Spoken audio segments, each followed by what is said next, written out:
What sort of life would you have to have so that you could bear your suffering nobly?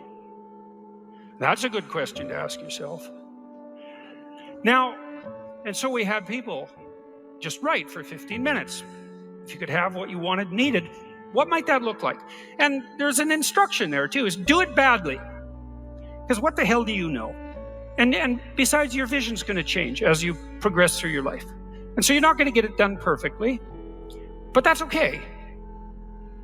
Get it down. Get a rough first draft down, right? A rough approximation of who you could be if you got your act together. And not who other people think you should be, you know? Although that might enter into it because you don't want to be completely...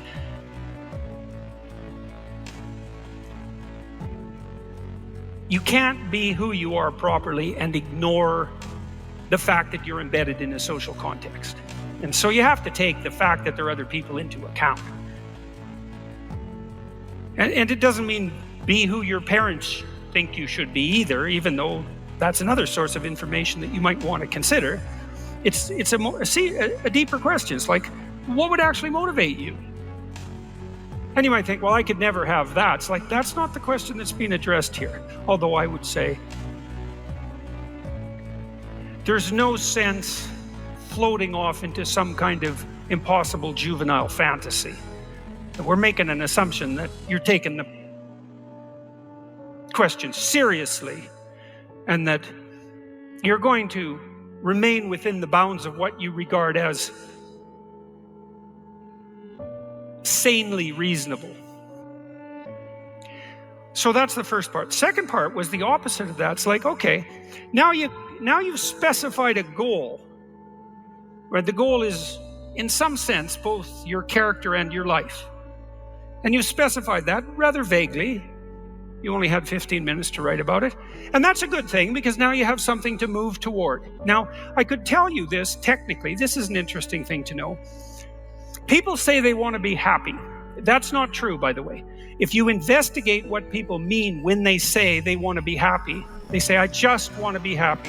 It's a very funny phrase. It's, what do you mean, just? Like, there isn't anything harder than that. So you can't just say that's all you want. You just want to be happy all the time. That's all it would take. It's like, good luck with that.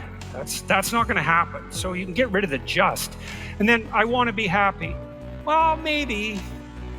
Actually, what people really mean when they say that is they don't want to suffer and be miserable. So really what they mean is they don't want to experience excess negative emotion.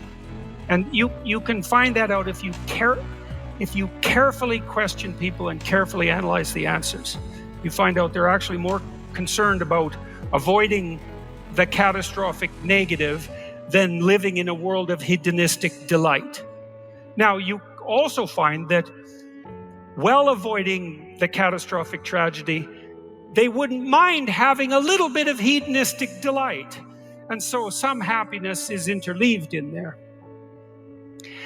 Then you might ask yourself, to the degree that people do want hedonistic delight when they're being happy, what does happy mean? And you might think, well, happy means getting what you want. Happy is how you feel after Christmas dinner.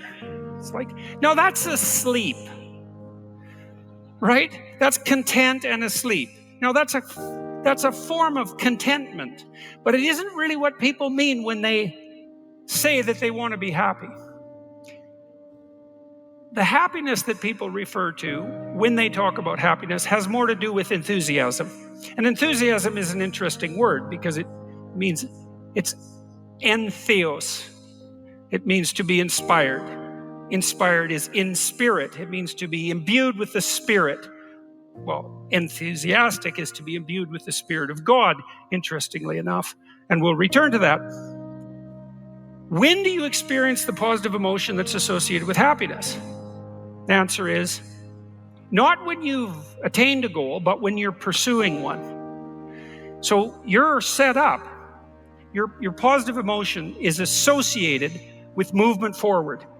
You could say that your positive emotion is the psychological equivalent of forward movement, just as your negative emotion is the psychological equivalent of freezing or retreating.